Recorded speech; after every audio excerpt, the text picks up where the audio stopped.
Hello and welcome back to the channel and welcome back to another reacts video here today. I reckon to another episode of Doctor Who. Since last time I haven't watched any episodes. I feel like I'm going a bit cold turkey here, you know, I need another fix. So I'm happy to be back, and today we're watching the first part, as I've been told, thank you, in the comments, of a double episode. Starting here with The Empty Child, and I'm intrigued. That's just a title that intrigues me, you know, and so I am very interested to see how this plays out. As without further ado, I've been really enjoying this. I hope you have too. Let's just jump right into it, shall we? With season 1, episode, I haven't got the fingers for it, 9. There you go. Of Doctor Who, New Who, since the reboot, or not the reboot, you know what I mean.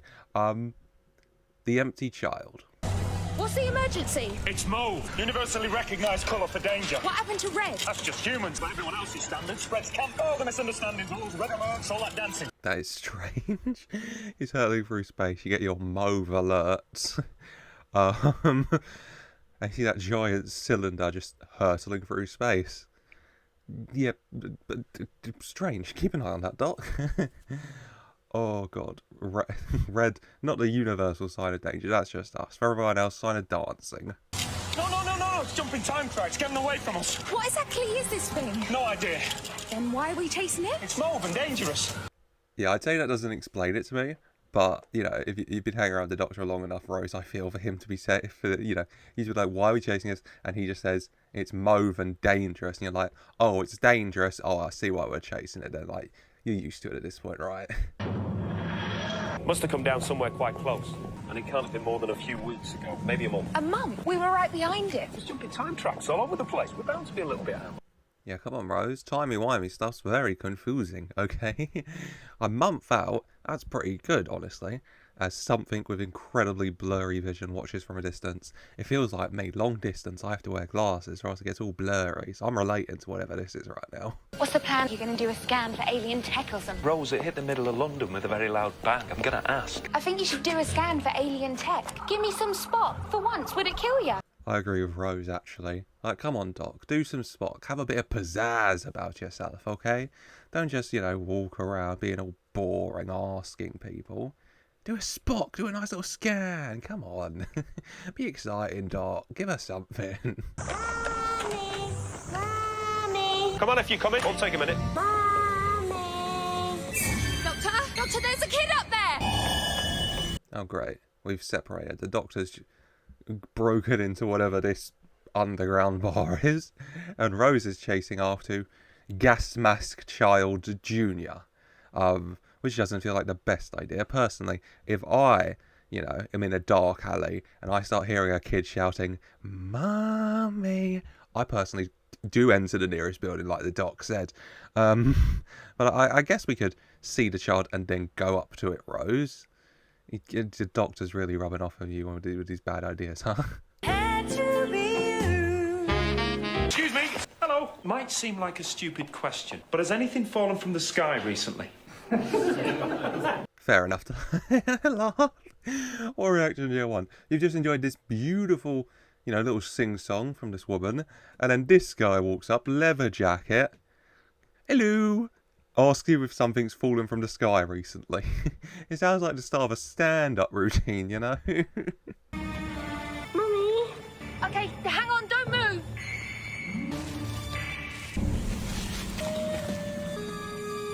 I 100% agree with Rose there.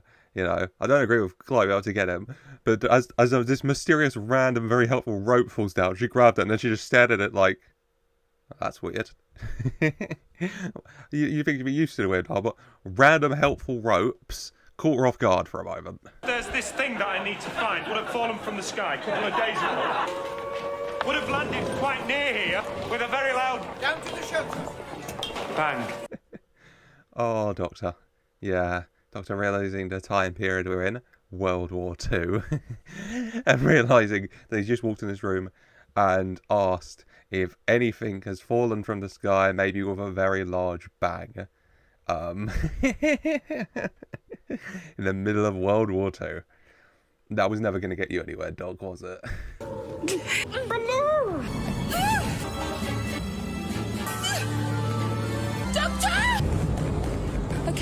Maybe not this t-shirt. Oh, Rose, how I wish you'd looked up to see where the mysterious rope had come from. Oh, God. Oh, thank you, kid, for pointing it out to her. Balloon.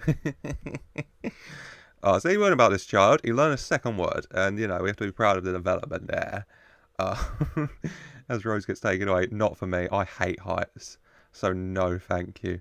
As, yeah, maybe not the best shirt for the time period, Rose, because some people will love it, but others definitely not.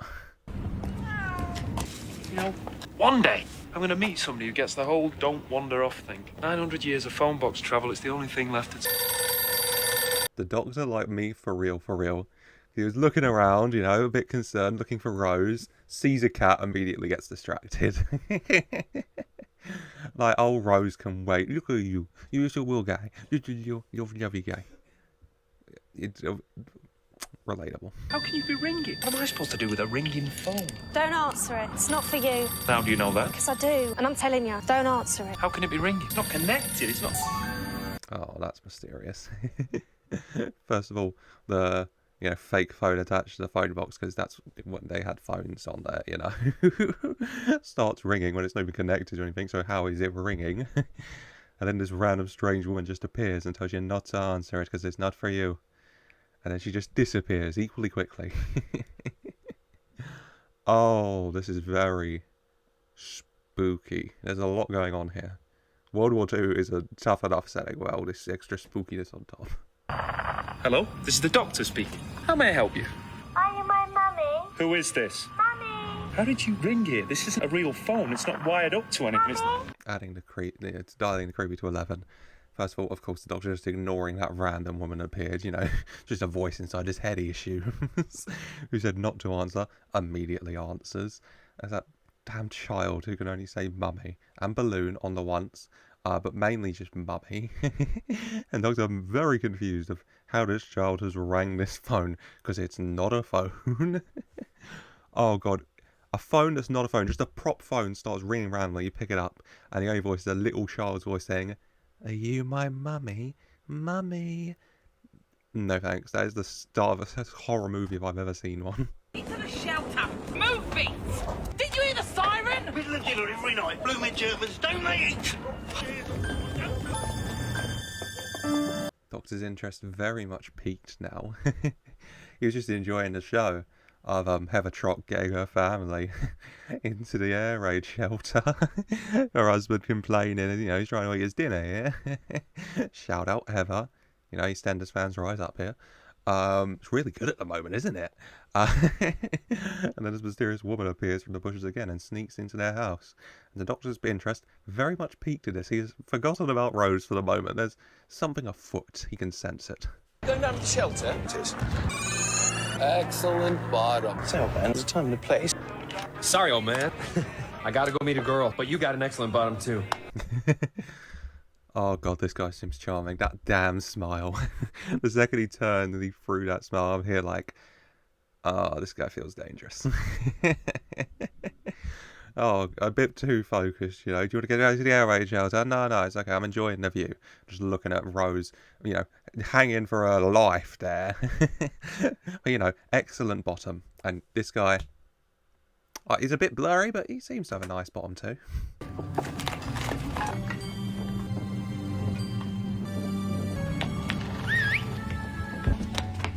Many kids out there? Yes, miss. Oh. And the plot thickens. She's robbed these people dry of their perishables, you know, the canned foods and the jams and such. In a little, it's very tiny burlap sack that's holding a lot more food than I thought it would. And then, you know, she saw the dinner that Heather Trott lovingly prepared for her family. Whew, gave a little whistle. And two boys have shown up. They're calling her Miss. They didn't call her Mum or anything. They just called her Miss. So, intriguing. You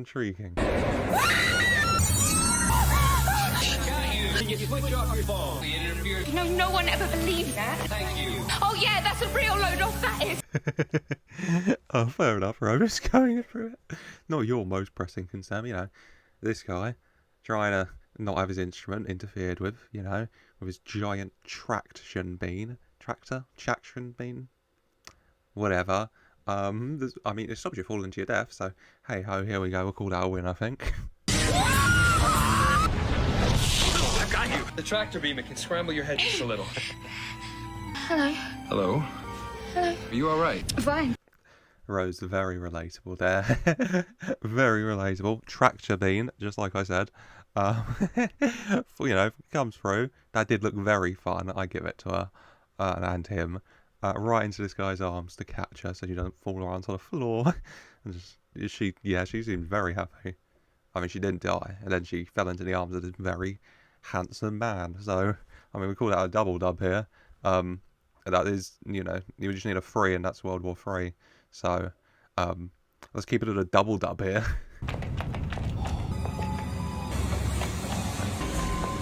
Got to be black market. Ernie, how many times? We're guests in this house. We will not make comments of that kind. A lot of kids here. Yeah, not all hers, obviously. It's like a little foster home. When they wait for the air raid and then they break into people's houses to steal food. Needs must. And Gas Mask Kid has seen the stream of children entering this place and thinking in his head, maybe Mummy's in there. Which, fair fault, Gas Mask Kid. Fair fault. She seems to be taking a lot of other kids in, so hey, why do you shoot your shot? 1 slice each, and I want to see everybody chewing properly. Thank you, miss. Thank you, miss. Thanks, miss. It's all right. Everybody stay where they are. Yeah, she's just taking in these kids who are sleeping rough, making sure they get food and such. Everyone 1 piece each. All being polite, so thanks, Mr. Doctor, saying, oh, we're having a family dinner, all right then.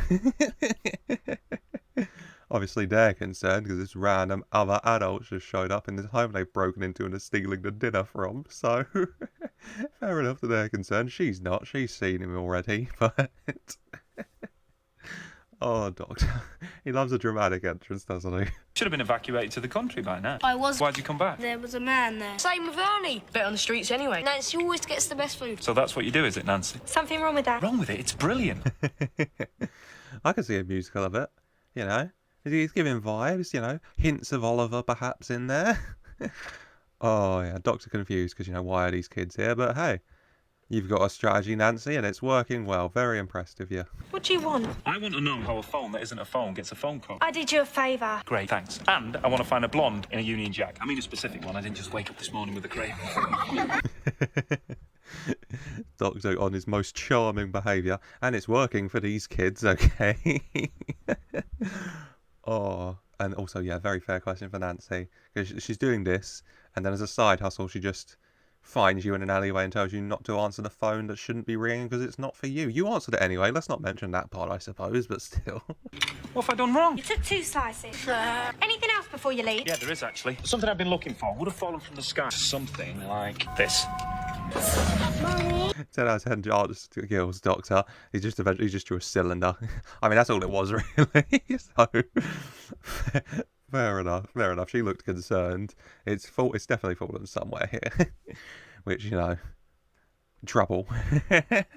Very big trouble, but I'm just more focused on the 10 out of 10 art skills, honestly. Mummy? Where was the last one in? Did you close the door? Mummy? What's this then? Never easy being the only child left out in the cold. It's not exactly a child. Oh, the plot thickens.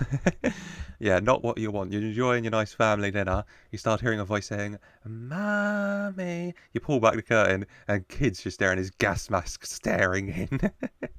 Nancy's terrified, rushing to lock that door. So, Doctor, yeah, obviously confused. She's taken in every other child and she just leaves that one in the cold. She says it's not a child. What is it? What is it? It's obviously something serious, and she knows what it is if she's so quick to lock the door and hurry all the other kids as far away from possible as it. So what's going on here? Please let me in. You mustn't let him touch you. What happens if he touches me? It'll make you like him. And what's he like? He's empty. He can make phones ring. Oh, why is this kid so horror movie coded? He can make phone rings. He can make the radio play. No, thank you. Oh my god. Yeah. Nancy says if he touches you, he'll make you like him empty. So he is the empty child. But there's got to be something more there. I'm assuming, if I'm trying to connect the dots, obviously, he's looking for his mummy. I assume I assume he's from the cylinder that the doctor's looking for, and maybe his mummy was there as well, or maybe the cylinder was let loose and he was let loose from his mummy, and she's looking for him. So throughout time and space, and he's going around looking for her. But why he's empty and what him being empty and making you empty means, I am intrigued to see, because that sounds very ominous. Why are those other children frightened of you? Please let me in, Mummy. I'm scared of the bombs. Okay, I'm opening the door now. That's a very The Doctor move, isn't it? Despite everything Nancy just said about the child, the Doctor still, and everything the child was doing, the Doctor's still like, okay, I'll open the door, I'll help you. It's what he does. He helps creatures and people and everything. As it is nature, even if it will make him empty. But see, what does that even mean? It's very ominous, but also very just, vague. Captain Jack Harkness, Royal Air Force, American volunteer. Liar. This is psychic paper. How do you know? I have a friend that uses this, and you just handed me a piece of paper telling me you're single and you work out. Oh, Rose. Exposing him, but also exposing you. But also exposing me, because that's exactly what the paper would say for me as well, wouldn't it? Yeah, I was just trying to remember his name, but I did remember it just before he said it. I have no proof of it, but I did remember it. Yeah, Jack Harkness, who, I know appears a lot throughout. And I know he had a spin-off. Was he Torchwood? Or was he a different spin-off show? Not 100% sure. But I know he did have a spin-off. And I can see why, because he is very charming and very handsome. And fair enough, Rose. Tricky things, psychic paper. Oh, you sort of have a boyfriend called Mickey Smith, but you consider yourself to be footloose and fancy-free. Shall we try and get along without the psychic paper? No, let's keep trying the psychic paper. This is funny. Oh, they want each other. Which, fair enough, they're both very attractive people. I don't think the Doctor's going to be a big fan. And this guy's a spaceship. The Doctor might know him. He has a psychic paper in a spaceship. The Doctor very well could know this man. I don't think he'll appreciate him flirting with Rose like this. Thank you very much. That's the Doctor's. Can I have a look at your head? Stop acting now. I know exactly who you are. I can spot a time agent a mile away. Time agent. I've been expecting one of you guys. Not, I must say, by barrage balloon. Sometimes I get swept off my feet. Oh my God, Rose, could you stop flirting for a minute? I know he's a very handsome man, Rose, but please, we've got a lot going on right now. We're in the middle of World War II. So stop flirting for a second. Oh God. Healed her hands at least, we'll take those. Yeah, Rose is a lot of things. A time agent she is not. I have a feeling that this guy and the Doctor are going to know each other. And this guy's going to be very surprised when he sees the Doctor and finds out Rose is with the Doctor. Subatomic robots. They just repaired 3 layers of your skin. Well, tell him thanks. Shall we get down to business? Business. Shall we have a drink on the balcony? Bring up the glasses. That's a very useful invention, but my Christ, is this man dangerous? He is a problem, okay? Because that guy looks at you, he smiles, he says, let's get down to business. Let's have a drink. Stronger people have folded. A lot stronger people have folded. How'd you follow me here? I'm good at following me. Got the nose for it. My nose has special powers. Yeah? That why it's so. What? Nothing. What? Nothing. Don't bully Michael Eccleston and his nose. Cheeky. God, wait, can the Doctor and Rose stop flirting with people around here? They've been travelling back to World War II Britain. They're looking for a mysterious cylinder that's fallen through space. There's a child roaming wearing a gas mask, and they're just going around flirting with people. I know it's their natural instinct, but come on, guys. Let's turn down the horniness for like half a second.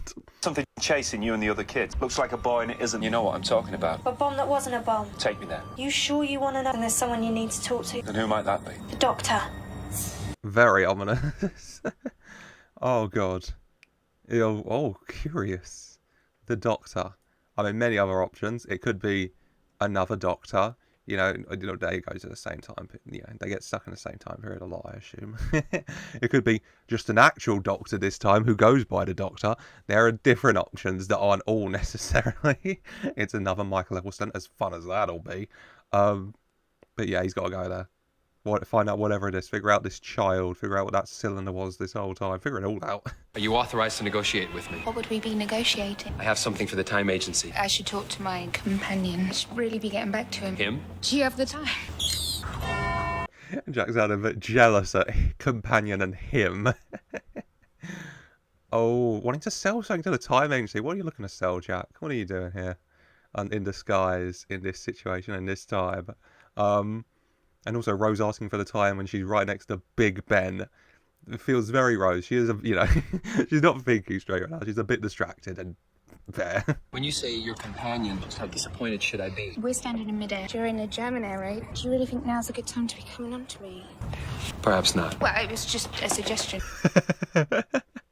She immediately regretted that because she was like, actually, I was quite enjoying you coming on to me. Can we go back to it, actually? Ignore the air raid. Let's just, can you kiss the hand? Rose, calm down. Something else has fallen on London. A fully equipped Chula warship. And I know where it is because I parked it. Name the right price, I can get it for you. But in 2 hours, the German bomb is going to destroy it forever. Oh, God, this guy. So he's parked a giant space warship, the last of its kind here. But in a place he knows will be exact spot that will be bombed in a few hours. So they have a time. They have a stopwatch, essentially, a timer counting down to, try and increase the chance of the time actually paying the price to get it. Clever. Sneaky. Clever. So this companion of yours, does he handle business? I delegate a lot of that, yeah. Or maybe we should go find him. And how are you going to do that? I'll do a scan for alien tech. Finally, a professional. She's been aware of all the things he's done, all the smiles, the kissing, the dancing. The thing that has turned Rose on the most is when he said, let me do a scan for alien tech. And she was like, oh, that's it. That's the spot. She's been waiting for someone to spock it up in here. The bomb's under that tarpaulin. See that building? That's where the doctor is. You should talk to him. For now, I'm more interested in getting in there. Talk to the doctor first. Why? Because then maybe you won't want to get inside. Ooh, bomb. Barbed wire fence around it. Won't keep the doc out. She recommends going to see the doctor. And who's in a hospital. So yeah, the doctor by the sound of it is just, a doctor as opposed to the doctor. Just a bit, cleaner, shall we say. Who did you lose? What? The way you look after all those kids. It's because you lost somebody, isn't it? My little brother. I went out looking for food. Same night that thing fell. Told him not to follow me, but he just didn't like being on his own. Aw. Poor Jamie, didn't like being on his own. Yeah. I feel like, oh God, I feel like there's more to everything, Is Jamie the empty child? Is the revolution here about the main thing on empty child doesn't want to be on his own? I'm trying to connect all the dots. Doctor's trying to find out everything, fair enough. Amazing. What is? 1941. The German war machine is rolling up Europe. Nothing can stop it until one tiny, damp little island says no. You're amazing, the lot of you. Don't know what you do to Hitler. You frighten the hell out of me. Oh. I love how, I don't know, just kind and loving and in awe kind of the Doctor is always of just, what you might call just ordinary people. They always show such kindness and reverence in a way for them, And you can see that when he says he's in awe, and he is, you can see it genuinely. It's beautiful.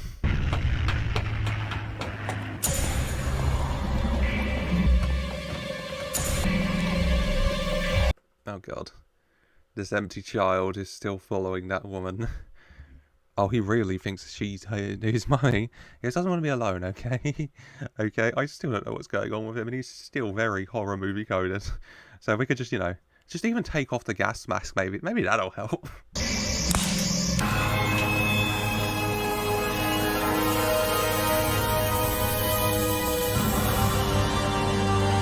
They showed that like it was a big reveal, and I'm here like, oh, Albion Hospital, okay. I feel like I'm missing something. Either some IRL context or some Doctor Who context. So if I am, and it's not a spoiler or anything, let me know in the comments, please. Because I'm just here like, oh, yeah.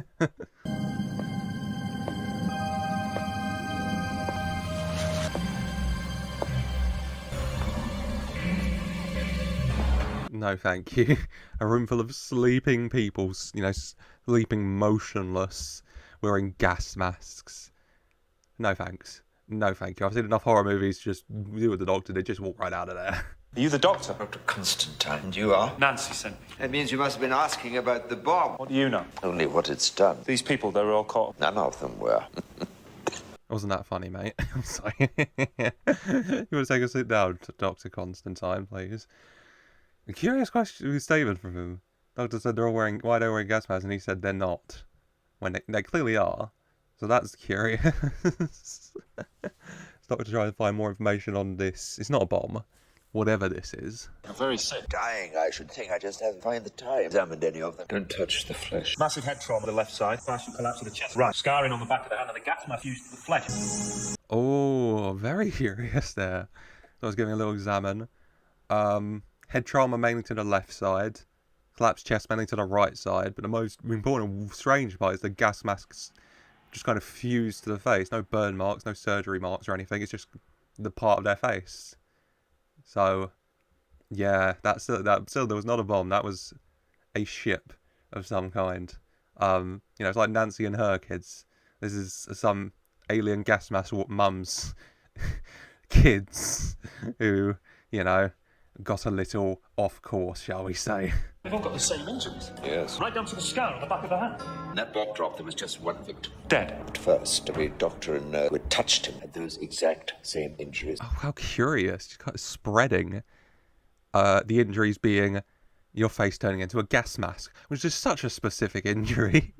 The hand scar as well, which the Doctor Constantine, it's so confusing, has as well. Curious. What would you say was the cause of death? The head trauma? No. What was the cause of death? There wasn't one. They're not dead. No thanks. No thanks. Oh God. They're not dead. That's no life. They're not dead. That is scary. Oh God. Oh God, a room full of just gas masks just sitting up from the bed and staring at you.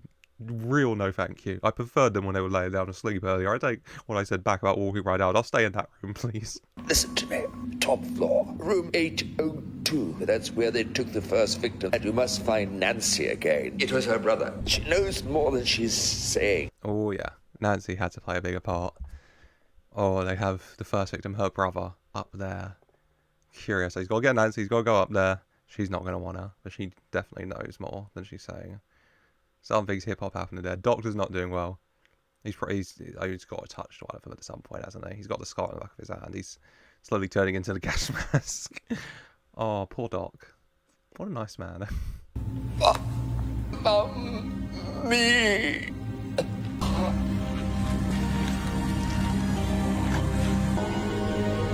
That is horrifying.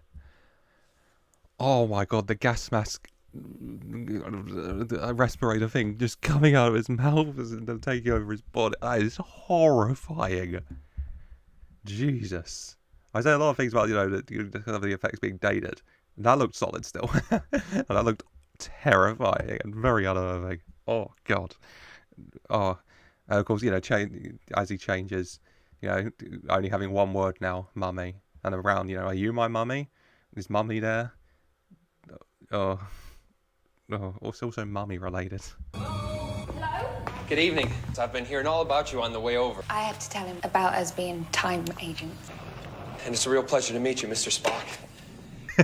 Rose, for the love of God. And I guess it's all she's been thinking about recently, so that's the only thing that come to head. Yeah, a lot going on. Jack and Rose are here. Jack and Doctor don't know each other. But I mean, at the very least, I know Jack appears a lot, and he comes back a lot, and I know he had a spin-off, so they're going to get to know each other very, very well. Mr. Spock? What was I supposed to say? You don't have a name. Don't you ever get tired of Doctor? Doctor who? 9 centuries in, I'm coping. Where have you been? Listen, what's a Chula warship? Chula? Doctor going through it. Chula warship, he knows what that means. It means very, very specific to him. He's like, uh-oh. He's very confused as well. Because, I mean, if that's the last one, he probably thought they were all destroyed. Evidently not. And yeah, fair. And also, of course, the Doctor Who reference. I'm surprised it took him 9 episodes to fit it in there.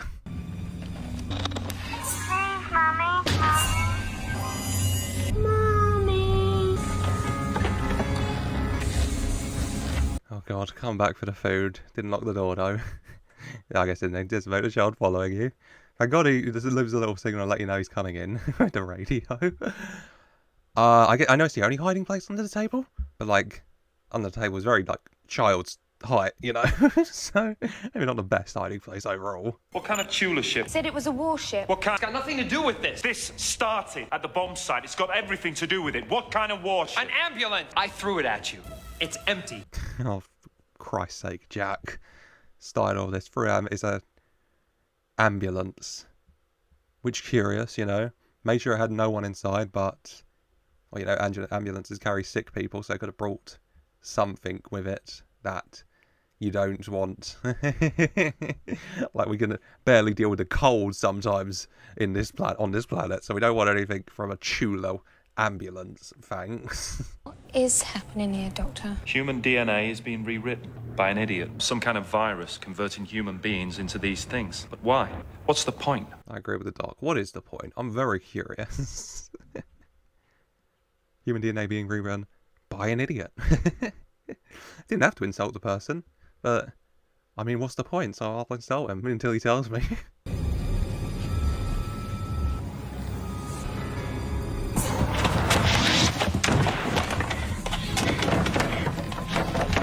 She saw her chance, she just wasn't quick enough to take it.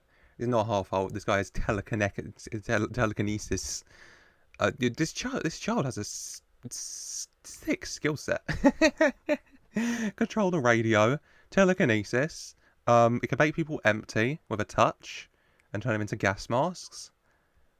I mean, quite powerful. Let's be honest there, at least. Are you my mummy? Mommy. Don't let them touch you. What happens if they touch us? You're looking at it. Oh my god, it's the biggest no thank you in the world. Oh god. They all rise at the same time and start approaching you. Mummy? Are you my mummy? Mummy? There's these gas mask face creatures, absolutely nothing behind the eyepieces, just the void. Slowly walking towards you, asking if you're their mummy. If they touch you, you turn into them. No thank you, oh my god. And Nancy as well, yeah, that is her little brother. The empty child, the one that was following them around, the blonde one, was her brother. So yeah, I wasn't saying everything, but so a lot going on there, but that is it for today. I hope you have enjoyed. Cliffhanger ending. So leave a like if you enjoyed and subscribe for more so you don't miss tomorrow's episode where we resolve the ending in episode 10, The Doctor Dances. I assumed it would come into a play where he said about, you know, red alerts here, a danger, but everywhere else something to do with dancing. So I assumed that'll play a part. I'm interested how this resolves. It has intrigued me so far. This episode has intrigued me so far in this story, so I'm looking forward to how it resolves. I have enjoyed it. But yeah, that's it for today. So leave a like if you enjoyed and subscribe for more so you don't miss that episode tomorrow to conclude this cliffhanger that you've been left on for now. Apologies. Let me know your thoughts, comments down below as always. And yeah, as always, as well, I should say a very special thank you for watching.